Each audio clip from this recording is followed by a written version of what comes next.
Tes tes tes tes. Oke.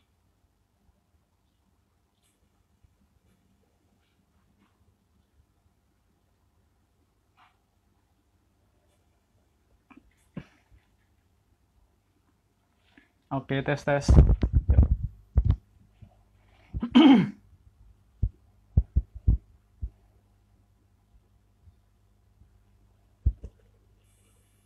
Oke, Kak Andre silahkan bergabung.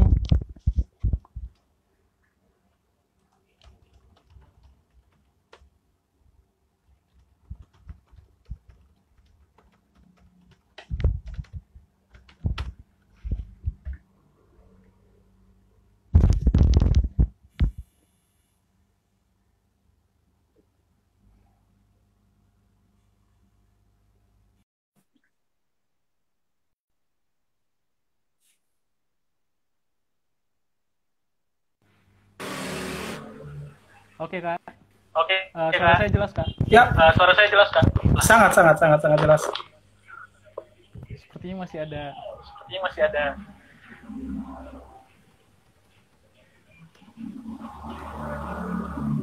Oke deh, kita nggak apa-apa deh, lanjut aja. Lanjut aja. Ya, Oke. Selamat sore teman-teman selamat semua. Sore, teman-teman. Ada Melati juga dari Dari YF kita. Ya, Ada Ibu Dokter ada Hadayani Ibu juga. Dokter Hadayani juga. Selamat bergabung. Jadi kita sore ini Kita ngobrol-ngobrol santai dengan ngobrol-ngobrol santai dengan salah salah satu satu alumni alumni dari dari program bekal bersama bersama Kelola Kelola Laman Lestari dengan Kak Andre dengan Kak Andre sendiri. sendiri. Halo Kak Andre, Halo Kak Andre, gimana kabarnya Kak? halo, baik John. Oke. Ya. Oke. Jadi Kak Andre Jadi ini Kak Andre ini salah satu yang alumni kita berdomisili yang di berdomisili Pakpak ya, di Kak? Pakpak ya Kak. Ya, betul. Dan Kak Andre Dan ini juga Kak Andre ini juga sangat-sangat sangat-sangat religius, bisa kita religius, katakan bisa kita orangnya. katakan orangnya. Karena Kak Andre merupakan salah satu pendeta di Kabupaten Fakfak di Fakfak Papua Barat di ya, Kak? Papua Barat ya Kak ya. Ya, Oke. Oke. Kak Andre boleh perkenalan? Kak Andre boleh perkenalan Kak? oke, baik. Terima kasih Kakak John yang sudah memberikan kesempatan, dan juga terima kasih UID untuk yang telah memberikan ruang untuk kita ada dalam percakapan bebas, percakapan yang saling menginspirasi, dan juga percakapan untuk kita belajar bersama. Perkenalkan, nama saya Johan Andres Halawan, lebih sering dikenal dengan nama Andre atau Papen Andre, terserah mau panggil mana yang nyaman. Nah, saya kesehariannya adalah seorang pengajar, seorang pendeta yang ditugaskan di kampus untuk mengajar, tetapi juga kemudian sangat aktif untuk di kegiatan sosial seperti dari Kitung Bisa Foundation. Kemudian saya bergabung di situ beberapa tahun yang lalu, juga bekerja untuk HIV dan AIDS di Papua lewat lembaga gereja, dan juga kemudian bagaimana membangun dan mengembangkan local wisdom yang ada di Papua lewat komunitas Cerita Papua. Saya kira itu tentang latar belakang saya. Oke, Kak. Jadi Oke, untuk Kak. saat ini Jadi untuk saat ini aktif sebagai sebagai pengajar ya Kak. sekaligus juga Ya. sekaligus juga Sekaligus juga memberi khotbah gitu, memberi Kak, khotbah gitu kan. sebagai pendeta di Sebagai pendeta gereja. di gereja Saya GPI. di GPI saya mungkin lebih banyak kurang naik mimbar, karena lebih banyak saya di kampus, lebih banyak untuk mengajar mahasiswa. Tapi pelayanan di gereja saya tetap melayani untuk bermain piano di gereja, untuk bermain musik. Oh, Wow. Jadi melayani lewat ya. Lewat iringan musik. lewat iringan musik ya Kak. Ya, karena hobi musik juga jadi. Oke. Oke. Teman-teman semua Teman-teman semua kita di sini ngobrol santai dengan Pak Pendeta. Itu selama 40 Itu selama menit 4 jika teman-teman menit jika teman-teman ada yang bertanya terkait dengan topik kita saat ini atau terkait dengan Papenya Papenya sendiri, itu bisa ditulis di kolom komentar. Nanti kita akan coba jawab satu persatu. Semoga waktunya Semoga cukup. waktunya cukup. Oke, thank you. Oke, thank you. Jadi Kita mulai aja. Ini Ya. Andre, Kesibukan sekarang selama selama COVID COVID ini gimana sih Kak? Karena kebetulan Papua Barat juga kemudian masuk di dalam daerah yang harus di lockdown gitu. Jadi kemudian kita juga work from home, kerja dari rumah saja, dan tapi juga tidak menutup kemungkinan ketika kerja dari rumah, kreativitas dan kerja-kerja sosial tetap dijalankan. Contohnya seperti yang sekarang kami lakukan, yaitu membantu dari ayobergerak.id lewat Ibu Clara. Tadi saya lihat Ibu Clara ada bergabung juga. Kemudian dengan juga membantu dari Ibu Lisa. Tadi saya juga lihat Ibu Lisa ada gabung juga untuk media group. Halo Bu Dita, halo Bu Clara.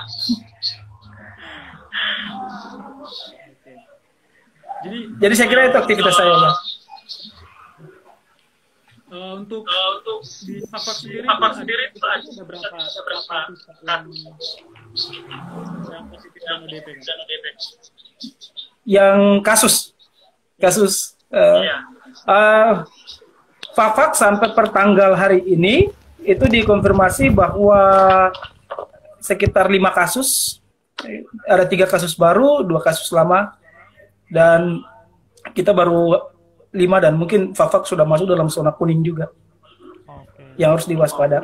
Untungnya di Fapak yang kedapatan kasusnya itu semua sudah ada di tempat karantina.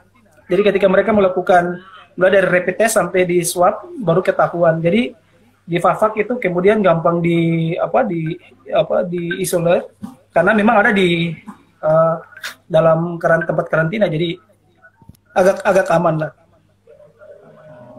Berarti memang bukan dari masyarakat gitu ya? Dari masyarakat gitu ya, dari klaster luar gitu ya, Kak? Ya, jadi yang kedapatan kasus itu kemudian dari beberapanya dari luar, 2 itu dari, kalau tidak salah dari Bandung ketika mereka pendidikan di sana, kemudian yang 2 itu dari Manokwari, kemudian masuk ke Binduri, dan katanya masuk langsung ke Fapak gitu. Berarti belum yang puji Tuhannya berarti tempat beraktivitas di masyarakat gitu ya, Kak ya? Menurut informasinya demikian. Oleh sebab itu yang 3 yang sisa yang terakhir kemudian didapat sebagai kasus baru itu dapatnya ketika mereka sudah masuk di karantina, ketika setelah hasil tes baru ditahu bahwa mereka positif. Jadi masih bersyukurlah bahwa di Fapak kemudian aman. Kalau untuk aktivitas di kotanya sendiri itu kan gimana? Ada perubahan nggak kalau kasus pertama sampai dengan sekarang? Waktu pertama saya rasa di seluruh wilayah di Indonesia pasti semua was-was. Apalagi ini virus penyakit baru yang ketika lihat beritanya tuh sangat menakutkan, sangat membuat warga tuh semua serba panik. Ketika di Fapak begitu ada 1 kasus yang terjadi, itu di setiap kampung itu kemudian dipasang penghalang gitu. Ada barikade-barikade yang dipasang, orang luar harus masuk, ditanya dari mana, kemudian harus cuci tangan dan lain sebagainya. Tapi saya kira itu upaya preventif supaya tidak membuat orang luar juga sembarangan masuk ke dalam kampung-kampung tersebut, supaya memang kemudian bisa dicek gitu kan, di data dari mana hendak ke mana. Itu saya kira tindakan yang bagus, karena kemudian orang mempunyai kesadaran bersama supaya mereka jaga orang lain dan juga jaga kampung mereka supaya terhindar dari penyakit coronavirus ini. Berarti tapi kita dengar juga aktivitas Kak Andre juga itu penyaluran bantuan ya Kak Eda dari media group dan apa satu lagi tuh Kak? Ayo bergerak.id. Oke, boleh diceritakan mana sih awalnya kok bisa dapat link ke situ dan bantuan bisa langsung tersampaikan ke Papua itu gimana Kak? Saya kira pertama saya bersyukur karena ada di dalam lingkaran bekal alumni. Kemudian dari grup bekal ini saya dikirim pesan oleh Kasobi, masih punya energi tambahan tidak untuk kemudian kita kerja kemanusiaan lagi. Karena aku mau gabungkan Kasobi kemudian yang promo. Aku mau gabung ke ada satu grup lagi gitu yang namanya UID Collab for Health. Jadi kemudian saya berpikir, kalau saya sih saya suka-suka saja, saya bilang kalau saya pasti untuk kerja kemanusiaan, apalagi bagi Papua, pasti saya akan memberikan perhatian hati dan pikiran saya untuk kerja kemanusiaan. Nah kemudian Kasobi menggabungkan saya ke grup tersebut. Ketika diperkenalkan, nah ketemulah sama dengan Ibu Clara. Nah ketemu dengan Ibu Clara, ya dari situlah kemudian mulai terjalin komunikasi. Nah, kita kemudian dihubungi, Ibu Clara dihubungi oleh PGI saat itu untuk kita coba membantu untuk mendata kemudian mendistribusi APD yang dimiliki oleh Persekutuan Gereja Indonesia saat itu. Dan kami coba kemudian membuat grup WA. Saya dan Ibu, saya tugasnya adalah bagaimana mengcover dan juga mencari relawan yang kemudian mereka yang mau bekerja juga untuk masalah kemanusiaan di Papua, khususnya untuk pengumpulan data kebutuhan yang memang dibutuhkan oleh dari Ibu Clara untuk kita mensupport dari PGI. Nah, setelah itu mulai berjalan, relawan mulai terkumpul, dan banyaknya relawan tuh kemudian adalah para pendeta. Kenapa para pendeta? Nah, saat itu saya bilang Ibu Clara, saya bilang, Bu, kalau kita pakai dari luar, ini tahun politik. Biasanya kalau pakai dari luar itu biasa ada tumpangan penumpang-penumpang gelap, kemudian yang akan lompat masuk ke dalam kerja-kerja kemanusiaan ini, kemudian untuk kemudian pasti akan pasang nama, pasang dan sebagainya, kampanye gelap dan sebagainya. Akibatnya kita masuk lewat jalur gereja untuk kemudian memudahkan pengumpulan APD. Sering berjalannya waktu, kemudian PGI kemudian sudah bisa mensupply dan kita bergerak sendiri juga dengan ayobergerak.id. Kebetulan Ibu Clara di situ sebagai yang men-setup setting semua untuk kemudian data dikumpulkan. Nah, kemudian kita bentuk lagi tim relawan khususnya darah hubung untuk mengumpulkan data permohonan permintaan APD dari setiap vaskes yang ada di tanah Papua. Nah, dari waktu kami kumpul awalnya itu kami dapat ada sekitar 6 atau 7 data vaskes yang kami kemudian dikirim ke Ibu Clara, kemudian diverifikasi oleh Dr. Kelvin dan tim. Setelah itu dikirim. Nah, pada saat yang bersamaan juga Ibu Lucy dan Ibu Katie kalau tidak salah juga kemudian mau berdonasi untuk Papua. Nah, saat itu saya belum tahu kalau Ibu Lucy itu dari Ibu Lisa Luhur. Ibu Lisa Luhur itu dari mana? Tapi saya mulainya ketika membaca di IG dari UID, kok ada Ibu Lisa juga di sini. Ibu Lisa kemudian yang adalah salah satu presiden juga di media group. Kemudian beliau kontak, mereka akan berdonasi untuk Papua. Terus saya bilang, oke Ibu, kita bisa kolaborasi. Kebetulan kita punya data yang aku kemudian komunikasi juga dengan Ibu Clara untuk kita sharing data untuk vaskes yang ada di Papua. Nah, bersyukur setelah sharing data itu, kemudian Ayo Bergerak mulai bekerja juga, mengirimkan data-data kebutuhan APD yang diminta oleh tiap vaskes di Papua. Kemudian juga dibantu juga dengan media group yang kemudian mengirimkan APD. Nah, yang kemarin sudah terdata dan tercover dari Ayo Bergerak itu sudah ada sekitar 4 atau 5 vaskes yang sudah mendapatkan bantuan. 5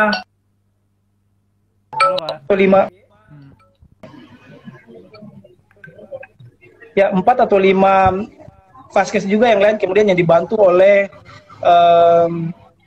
media group. Dan kabupaten yang paling terjauh yang kemudian dijangkau oleh media group karena dia bekerjasama juga dengan JNE dan itu memudahkan pengiriman adalah Kabupaten Lanijaya. Nah, Kabupaten Lanijaya itu ceritanya cukup unik juga gitu ketika gimana uniknya tuh, Kak? Ya, uniknya adalah ketika kami berusaha untuk mencari nomor hubung untuk Kabupaten Lanijaya, itu carinya agak sedikit susah. Saya cari ke teman saya, kemudian minta bantu adik Nea, saya bilang, kita cari harus ke arah atas lagi, ke arah pegunungan. Nah, dapatlah di satu pegawai dari WVI, beliau pernah kerja di Lanijaya, tapi pada saat itu beliau ada di Sulawesi, karena beliau terlockdown di Sulawesi. Nah, kemudian saya kirim pesan untuk menanyakan kesediaan apakah di vaskes Kabupaten Lanijaya itu membutuhkan bantuan APD untuk COVID gitu. 2 hari kemudian baru kepala rumah sakitnya balas, Pak Dr. Nathan. Nah, memang pada saat itu mereka juga sementara rapat, di 2 hari sebelumnya itu mereka rapat untuk kemudian membeli APD. Tapi karena dengan keterbatasan dana dan menurut Pak Dokter Nathan, Pak Dokter itu pikiran gitu, karena harus beli masker N95 dan lain sebagainya. Dan saya akan jalan tertutup begitu. Jadi ketika saya tawarkan bantuan itu, langsung disambut dengan sangat luar biasa. Dan lebih cepat lagi daripada yang lain. Ya, Dokter Nathan bilang, oke Pak, saya momennya pas banget gitu ya. Momennya pas banget, makanya dia bilang ini miracle banget. Dia bilang terima kasih, ini jalan Tuhan. Akibatnya kita bisa saling mensupport gitu. Beliau kemudian menceritakan kondisi di sana, kemudian kondisi beliau saya ceritakan ke Ibu Clara dan juga ke Ibu Lisa tentang kenapa sampai mereka butuhkan. Walaupun memang di daerah Pegunungan Wamena dan sekitarnya, Tolikara, Yahuki, Maulani Jaya, itu belum ada kasus, tapi mereka tetap was-was juga karena sama sekali memang belum ada bantuan kemudian yang masuk di sana. Lewat adanya Ayo Bergerak dan Media Group, kemudian mereka mendapat bantuan. Dan ketika mereka mendapat bantuan, mereka kaget banget, senang banget, karena apapun yang mereka pikirkan tuh di luar ekspektasi mereka. Tiba-tiba bantuan datang dan itu dokternya telepon sampai nangis itu.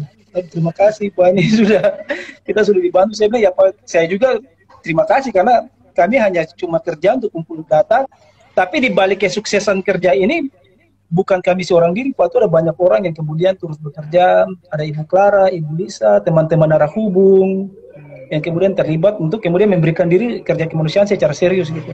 Akibatnya hasilnya juga luar biasa. Berarti itu di 5 Vaskes yang saat ini bantuan sudah tersampaikan ya Kak ya? Ya, 5 Vaskes yang sudah masuk yaitu Timika, kemudian Lani Jaya, Asmat, Mapi dan Bovendigul itu sementara lagi on the way. Karena memang faktor harus lewat perjalanan darat dan perjalanan laut. Gitu. Tapi barang-barangnya sudah ada di Papua semua. Tinggal nanti didistribusi untuk ke Bovendigul lewat darat. Kemudian untuk ke Kabupaten Mapi juga harus lewat laut. Karena memang cukup banyak barangnya. Saat ini sedang dalam proses ya Kak ya? Ya, dari dalam proses. Kalau tidak salah untuk Kabupaten Mapi itu mereka sudah dekat sampai gitu, mungkin besok sudah ada barangnya gitu. Begitupun dengan Bovendigul, mungkin besok sudah ada. Kalau untuk Kota Sorong sendiri gimana Kak? Ada rencana juga Kak untuk bantuannya sampai ke Kota Sorong juga?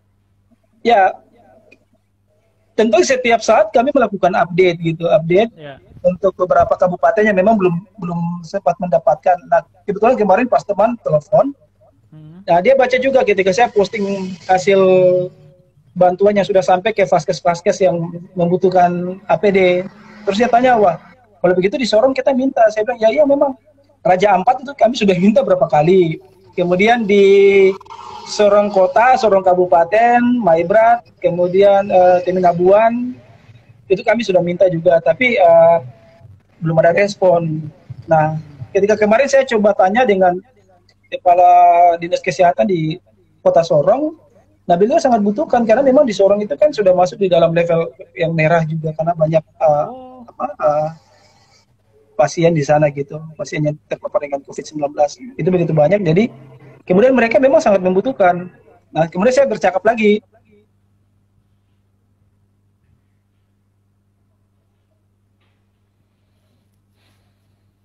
Sepertinya apakah masih bisa untuk membantu pengiriman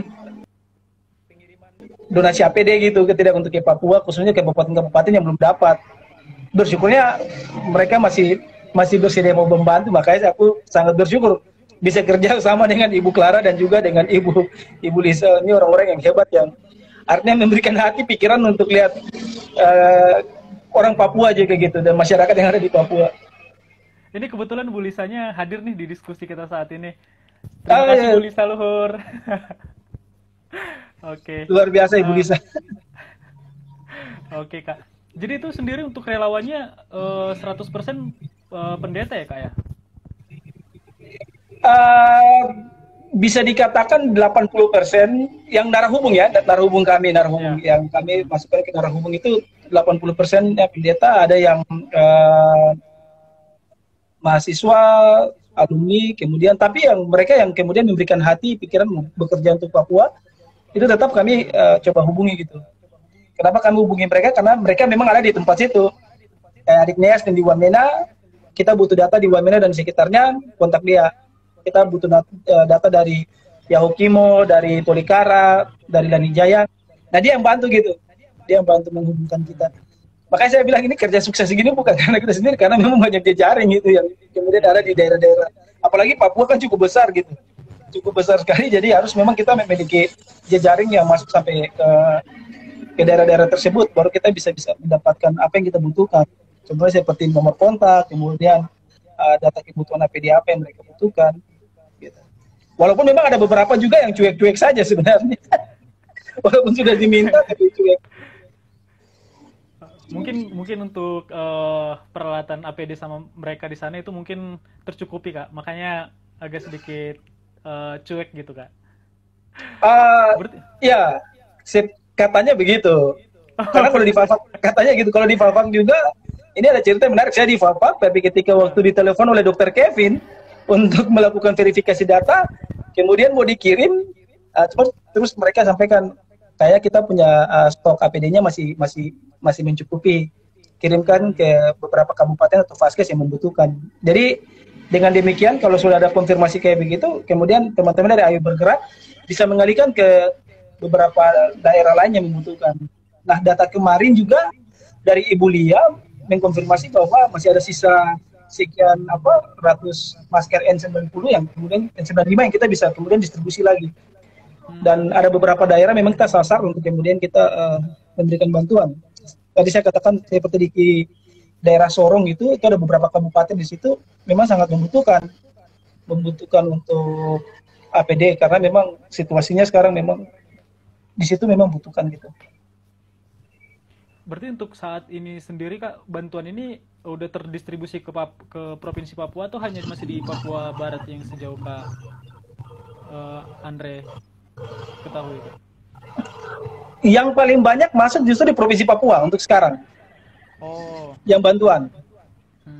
Karena di bantuan lebih banyak masuk karena penerbangan itu cukup lancar dari Jakarta menuju Timika, Jakarta menuju Jayapura, dan juga Jakarta menuju Merauke. Jadi itu cukup gampang karena pesawat angkatan udara itu kemudian hampir tiap minggu tuh ada gitu. Jadi alat-alat APD-nya cukup cepat sampai itu karena cukup lancar gitu. Bahkan di Timika tuh 2 hari saja sudah sampai. Ketika dikirim oleh media group dan dikirim. Ya, dari Jakarta. Wow. Ya, dikirim oleh media group dan Ayo Bergerak itu 2 hari saja sampai langsung. Tapi ya kalau yang lain itu makan waktu 2 minggu. Gitu ya, Kak, ya? Sangat mudah terjangkau kebetulan. Kebetulan di Timika itu memang transportasi udaranya cukup lancar karena di situ ada Freeport juga, jadi bisa disupport gitu. Ya. Kalau untuk Lanijaya berarti kemarin bisa memakan waktu berapa lama itu, Kak? Bisa biar sampai bantuannya? Sekitar 8 hari sampai 9 hari kalau di Lanijaya yang kemarin. Jadi barangnya dari Jakarta kemudian menuju ke Jayapura, dari Jayapura kemudian ke Wamena. Nah, ketika sampai di Wamena, si Pak Dokter Nathan telepon saya. Pak Pendeta, kita APD-nya sudah sampai nih. Dan terima kasih karena beliau sempat nangis karena beliau tidak tempat berpikir bahwa APD-nya banyak banget yang kemudian dikirim. Ada 16 koli gitu kalau nggak salah. 16 koli barang yang kemudian mereka harus menggunakan angkutan darat kemudian bawa APD-nya dari Wamena ke Lanijaya lagi. Jadi gitu. Sampai sekarang tadi saya coba hubungi Dokter Nathan juga untuk mungkin bisa share beliau pengalaman, dan beliau memang di luar jangkauan karena berarti saya pikir beliau suka kembali ke Lanijaya karena di Lanijaya untuk jaringan memang masih kurang bagus. Berarti untuk semua itu, Kak, bantuan-bantuan itu komunikasinya melalui Kak Andre. Melalui Kak saya Andre, kebetulan kakak mendata seluruh kebutuhan di beberapa vaskes, terus kakak yang komunikasikan lagi ke media group dan Ayo Bergerak gitu ya, Kak, ya? Ya. Komunikasinya. Jadi kalau bahasa kasarnya saya hanya jadi koordinator untuk narahubung gitu. Jadi koordinator narahubung antara saya. Jadi saya menjadi jangkar saja gitu untuk untuk yang teman-teman yang dari menara hubung, kemudian saya hubungkan juga dengan Ibu Clara dan Ibu Lisa yang di Jakarta gitu. Jadi itu kerja kita modelnya seperti gitu. Jadi datanya kekumpul, kemudian saya cek kalau sudah ada. Bahkan untuk sekarang dari Ibu Lisa, kemudian kita dari Ibu Clara, kemudian kita bersepakat untuk ketika Vaskes, beberapa Vaskes yang sudah mendapat bantuan, itu kemudian harus melakukan pemutahiran data, harus updating data. Apakah mereka masih membutuhkan APD yang sama? Kalau memang sudah tidak, nanti kemudian datanya harus diperbarui supaya kita bisa tayang lagi di Ayo Bergerak dan kita bisa men-share datanya lagi kepada setiap donatur yang membutuhkan seperti dari media dan lain sebagainya. Jadi itu kerja kita. Jadi kadang-kadang tiap minggu, kadang-kadang saya terus ditanya oleh Ibu Clara, gimana sudah ada perbantuan data belum? Dan saya harus hubungi lagi ke teman-teman menara hubung dan juga ke Vaskes-Vaskes yang meminta bantuan APD. Jadi tanya bagaimana sudah ini, kadang-kadang mereka bilang, maaf Pak, kita masih melakukan pendataan dan lain sebagainya. Gitu ya. Jadi memang cara kerjanya cuma gitu. Jadi di bawah santai, di bawah enjoy saja, karena kerja-kerja kemanusiaan gitu pasti kita nikmati saja gitu. Oke Kak, ini luar biasa sekali ya. Berarti Kakak sekaligus aktif juga di kampus, aktif juga di gereja, aktif juga dalam kegiatan sukarela seperti ini ya Kak, mengumpulkan data dari seluruh Vaskes dan bisa dengan orang di pusat dan menyambungkannya ke daerah. Itu sesuatu yang luar biasa yang patut kita apresiasi. Dengan ya, kalau saya punya 4 jempol, saya kasih ke Kak Andre deh semuanya. Kak Shogi itu paling tahu, karena waktu di wawancara saya tuh hampir semua ikut kegiatan.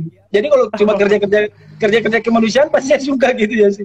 Jadi saya enjoy, apalagi bisa ketemu dengan Ibu Clara dan tim, kemudian Ibu Lisa dan tim, itu bagi saya tuh satu kerja yang luar biasa gitu. Jadi kita menambah pengetahuan, kemudian menambah jejaring. Nah, jadi saya kira kerja-kerja itu juga.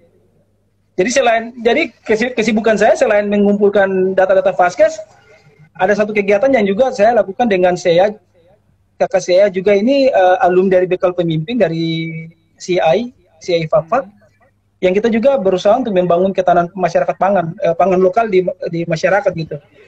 Nah, itu proyeknya ada di Rangkendat. Proyeknya ada di Rangkendat. Itu juga kami lakukan untuk kemudian menolong masyarakat yang terdampak pada situasi COVID-19. Apalagi ketika dilakukan PSBB dalam tanda petik ya, karena di Papua tidak kenal PSBB. Tapi penghalangan untuk ke kota, kemudian gerak masyarakat itu kemudian dibatasi.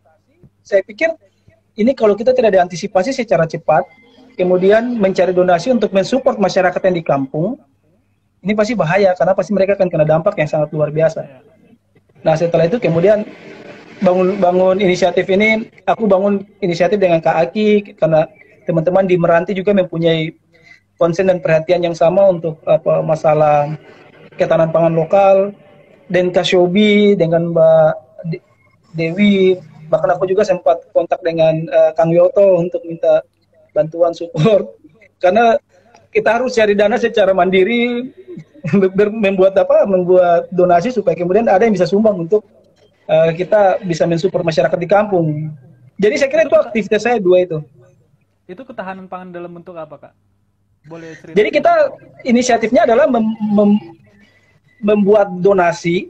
Jadi membuat donasi untuk kita mensupport masyarakat kampung itu hanya bibit dan pupuk. Bibit dan pupuk, dan itu adalah bibit sayur mayur.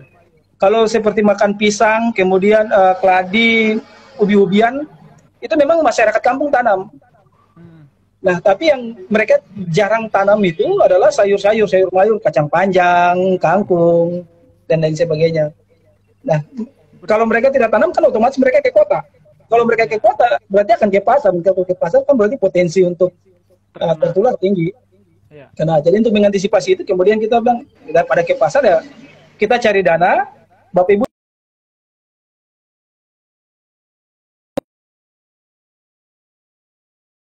Karena banyak sekali orang-orang yang mau mensupport untuk masyarakat kampung gitu.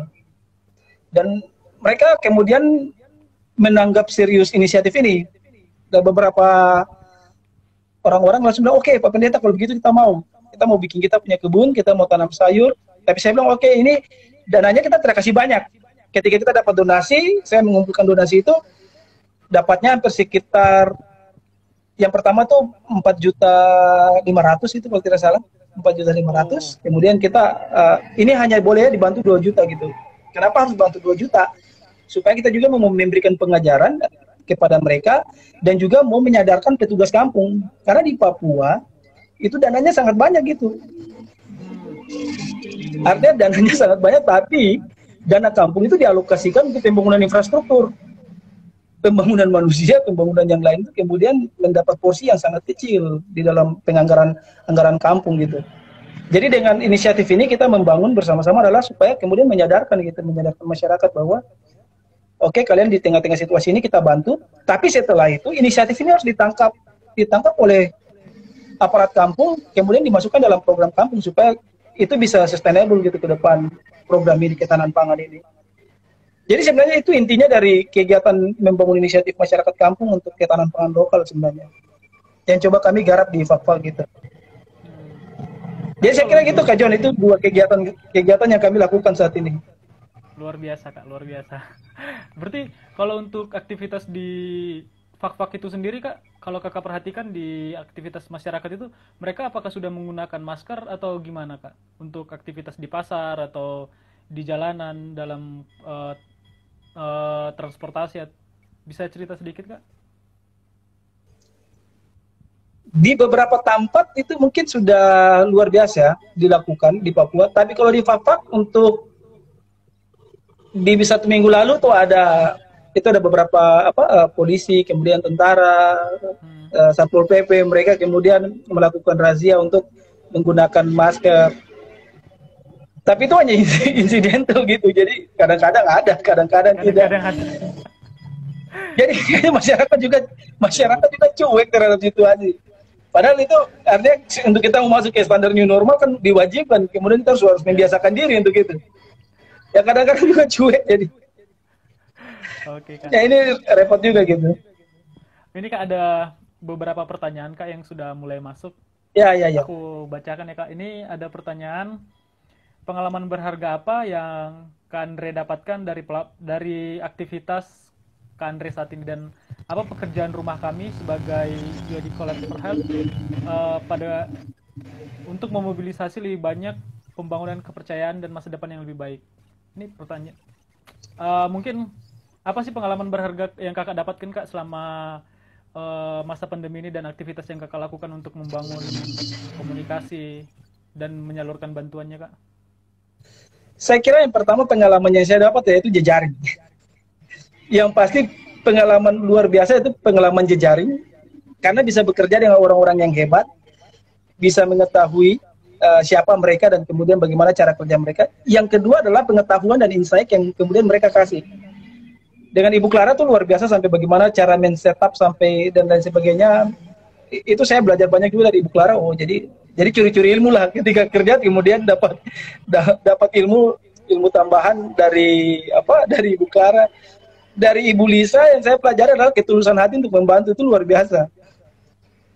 Jadi saya kira itu yang saya dapat itu dari ketiga hal itu. Jadi membangun jejaring, kemudian mendapat pengetahuan, dan kemudian melihat banyak orang yang sebenarnya peduli, yang sebenarnya cinta dan sayang terhadap Papua.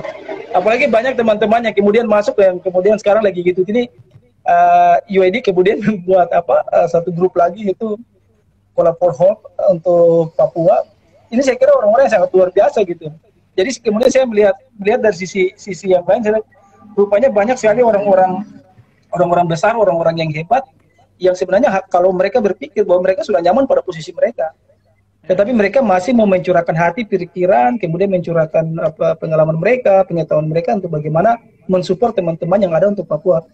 Nah, bagi saya ini orang-orang yang sangat luar biasa, karena UID juga kemudian menghadirkan orang-orang yang bagi saya tidak bisa dikatakan, karena luar biasa, mau bekerja sama dan mau membangun dan melihat Indonesia secara bersama-sama itu luar biasa gitu. Ya, thank you Kak. Ini ada pertanyaan lagi Kak dari @shopstr, ini dari Kak Sobi. Bagaimana respon masyarakat sejauh ini terhadap nilai-nilai berbeda yang ditawarkan oleh Kak Andre dan Kak Seia untuk mengajak lebih kemandirian pangan? Ya, Kak Shobi, ini pertanyaan dari Kak Shobi, tadi saya sempat baca juga. Kak Shobi luar biasa. Mereka tanya kalau masih ada kapal yang bisa kirim nanti hasil dari pertanian, mereka mau kirim mau kasih ke UID. Sebagai bagian dari ucapan terima kasih sudah berdonasi dan sudah memikirkan masyarakat yang ada di kampung. Cuma menjadi pertanyaan bagi mereka adalah mereka ingin terus didampingi, mereka ingin terus kemudian bisa dilihat karena memang ada beberapa hal yang mereka hadapi. Kemarin ketika kami bercakap-cakap secara bebas gitu, tanya, pernah tidak tanam sayur? Oh, kita pernah tanam sayur, tapi kemudian sayur gagal. Kenapa? Kita punya masalah itu tentang waktu pada saat hama. Itu ilmu belum sampai di situ. Terus, nah, kebetulan di grup UID ada Ibu Rina. Ibu Rina juga ada di situ, dosen dari IPB. Nah, dia mengenalkan juga dengan Mas Adnan. Mas Adnan juga di Kementerian Pertanian. Nah, Mas Adnan, kemudian saya komunikasi, Mas Adnan juga langsung memperkenalkan dengan teman-teman yang penyuluh pertanian yang ada di Papua maupun di Fafak. Juga nanti kalau ada masalah, untuk program ini bisa disupport untuk kemudian akan terus berlanjut. Dan kemudian Mas Adnan tanya, ini inisiatif dari mana? Terus saya bilang, ini inisiatif dari teman-teman alumni Bekal. Jadi kebetulan kami yang ada di sini di grup Bekal itu kadang-kadang kita ngulur ngidul bicaranya, pokoknya kadang-kadang bercanda, kadang-kadang ada kuis-kuis. Tapi kemudian ada hal-hal yang penting yang kemudian saya tangkap dan kemudian saya coba mengaplikasikan di daerah Fafak gitu. Dan saya kira itu luar biasa dan banyak juga pihak yang kemudian mendukung dan masyarakat kampung pada dasarnya ketika mereka menerima program ini mereka sangat senang. Bahkan ketika kita duduk sambil ngomong sambil bicara ada yang kemudian bilang oke, kayaknya saya ke depannya akan lebih banyak fokus ke arah sayur gitu. Nah, karena masyarakat Papua itu adalah masyarakat yang paling tidak harus diberikan contoh dulu. Nah, di Fafak ini ada salah satu petani yang sangat sukses. Perkebunan sayurnya itu sangat luar biasa. Tapi itu bukan penduduk asli, Okay. Nah, orang-orang kampung sering lewat di jalan situ dan mereka lihat, tuh ini kok orang dari luar tapi tanamnya bagus. Terus saya bilang ini, nah kalian sebenarnya bisa seperti gitu. Kalau mau memberikan hati, kemudian kalau mau bekerja juga, mau bekerja keras, pasti kalian akan mempunyai hasil kayak begitu. Nah, jadi kita membangun kesadaran mereka saja sebenarnya. Jadi menggelitik mereka, kemudian memberikan kesadaran. Kita support. Saya tahu memang support ke finansial itu akan bisa besar, tapi yang penting kita memotivasi mereka, mendampingi mereka itu yang lebih utama. Dan mereka sangat bersyukur untuk program ini, luar biasa. Oke, Kak. Berarti itu bantuannya, Kak, disampaikan dalam bentuk kelompok tani gitu, Kak? Atau per keluarga atau gimana, Kak? Ya, kita per kelompok tani kayaknya. Yang kita jalan itu yaitu per kelompok tani. Berarti seperti pembinaan kelompok tani gitu ya, Kak ya? Ya, kayaknya gitu. Jadi pada dasarnya sebenarnya teman-teman yang ada di Dinas Pertanian di Fafak sudah membentuk kelompok-kelompok tani itu. Jadi kemudian kita masuk juga kemudian untuk menguatkan. Jadi saya bilang masyarakat ini sebenarnya bukan program baru karena program ini sebenarnya Bapak Ibu sudah melewati dengan Dinas Pertanian. Kemudian kita datang untuk lebih menguatkan supaya di tengah-tengah situasi ini Bapak Ibu tidak perlu harus jalan-jalan kemana-mana, tinggal aja. Kemudian kan tanaman pokok seperti pisang, keladi itu kan sudah ada, jadi tinggal sayur-sayuran saja kemudian ditambah gitu. Dan saya kira itu luar biasa. Untuk sekarang kami lagi dampingi itu dua kelompok tani yang menggunakan 4.500.000 itu yang hasil donasi dari kakak-kakak UID juga. Tapi memang kalau namanya bantuan itu bukan dari besarnya ya, Kak, tapi dari niat kita dan seberapa antusias mereka untuk menerima bantuan kita gitu, Kak, dan mereka mengimplementasikan seperti apa yang kita sampaikan gitu ya, Kak ya. Ya, betul. Itu luar biasa. Ini ada pertanyaan lagi, Kak, dari Veda Santiaji. Beli Veda. Apakah ada sentra bertani skala rumah tangga di Fafak? Ada sebenarnya dari Dinas Pertanian tuh ada. ada pendamping kampung yang saya tahu saya itu sangat eksis itu. Ada dua teman saya pendamping kampung itu mereka selalu pergi untuk memberikan pendampingan, kemudian untuk memberikan pembelajaran. Tapi memang tidak bisa dipungkiri bahwa kadang-kadang rasa malas itu juga ada gitu dari teman-teman masyarakat. Ya. Saya tahu teman-teman saya yang di penyuluh pertanian itu mereka bekerja sangat luar biasa. Cuma ya itulah, kita harus juga kemudian memberikan sentuhan-sentuhan yang berbeda untuk masyarakat, khususnya masyarakat OAP yang ada di Papua. Cara masuknya memang harus berbeda, kemudian cara pendekatannya juga berbeda, kemudian cara menyentuh mereka dan menyentuh mereka juga itu berbeda. Ya. Itu yang kemudian saya pelajari, kemudian saya masuk coba lewat situ. Jadi di program ini sebenarnya bukan saya bekerja sendiri, tapi kemudian bekerja juga dengan teman-teman yang dari penyuluh pertanian yang ada di Kabupaten Fafak. Karena mereka lebih paham daripada saya. Saya hanya tugasnya untuk men-trigger saja gitu. Men-trigger, kemudian menstimulus mereka, kemudian memberikan pencerahan, menggambarkan ke depan bagaimana tantangan-tantangan. Jadi itu sebenarnya tugas saya sebenarnya. Kalau untuk hal-hal teknis pertanian itu bukan basic saja, saya tidak tahu. Oke Kak. Ini Kak, nah ada pertanyaan terakhir Kak. Udah dua kali di repost juga sama Kak Ed Monica Pake. Kenapa ketawa Kak? Oke, pertanyaannya, selain program ketahanan pangan, apa rencana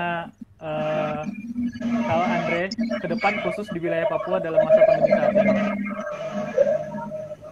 Saya kira untuk kedepannya kita tetap meningkatkan kerjasama khususnya dengan beberapa lembaga.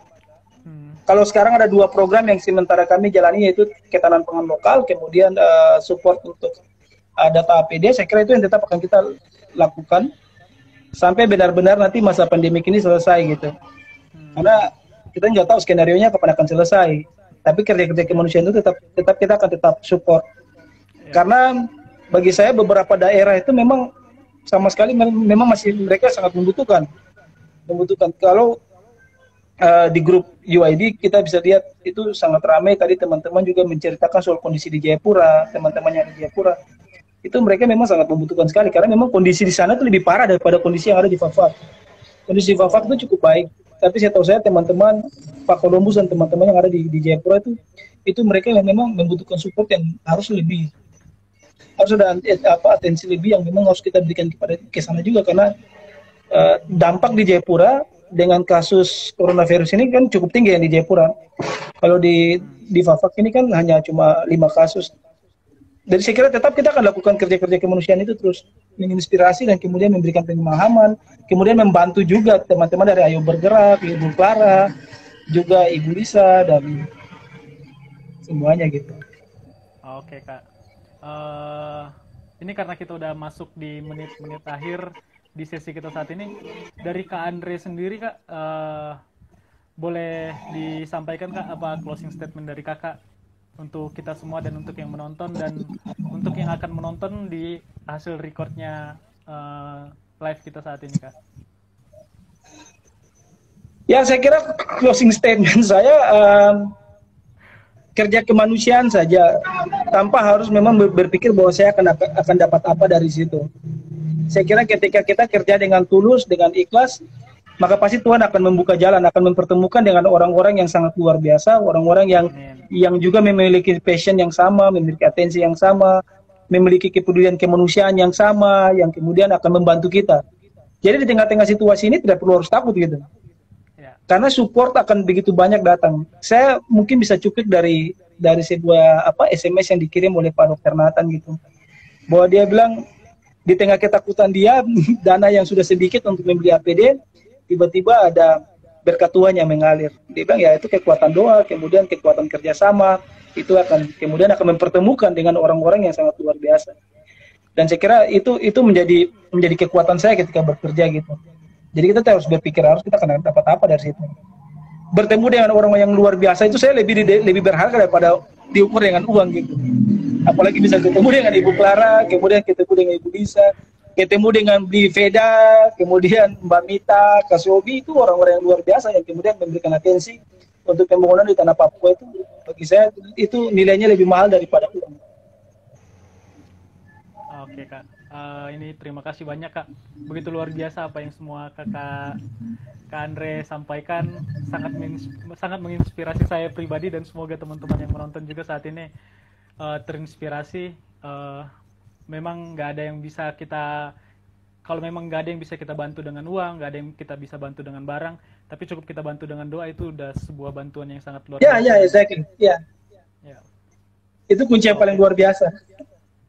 Oke Kak. Untuk Kak Andre sendiri lancar terus kegiatan pelayanannya di gereja, di kampus, dan untuk aktivitas Kakak juga selama pandemi ini untuk menyalurkan bantuan, itu semoga lancar terus Kak, tidak ada hambatan. Dan untuk Kak Andre juga diberikan kesehatan, untuk kita semua yang ada di sini yang menonton, kita diberikan kesehatan, semoga kita terhindar dari segala virus yang saat ini beredar di mana-mana. Iya. Karena kita saya kira terima kasih juga ya dari UID yang sudah memberikan kesempatan untuk kita berbagi. Ada Ibu Indira dan teman-teman yang lain sebagainya, itu luar biasa. Sudah memberikan kesempatan bagi saya. Saya ucapkan terima kasih juga. Oke Kak, terima kasih banyak Kak Andre. Terima kasih teman-teman yang menonton. Jadi saya boleh sampaikan juga untuk teman-teman yang masih stay menonton di sini, kita tanggal 19 juga masih ada obrolan juga dengan para heroes kita. Itu dengan Pak Tantowi Yahya, dan ada juga dari salah satu blogger yang aktif juga di bidang sosial. Jadi teman-teman jangan lupa untuk nonton di tanggal 19 ya, di waktu jam 11 sampai jam 12 siang dan jam 4 sore sampai jam 5 sore. Oke, terima kasih semuanya. Terima kasih. Salam sehat dan salam bahagia Kak. Hormat Kak Feda, beli Kak Subi, Mbak Mita. Oke Kak, semoga kita bisa ketemu di Jakarta ya Kak, dalam keadaan sehat nanti ya Kak. Ya, thank you. Oke, terima kasih Kak Andre. Terima kasih.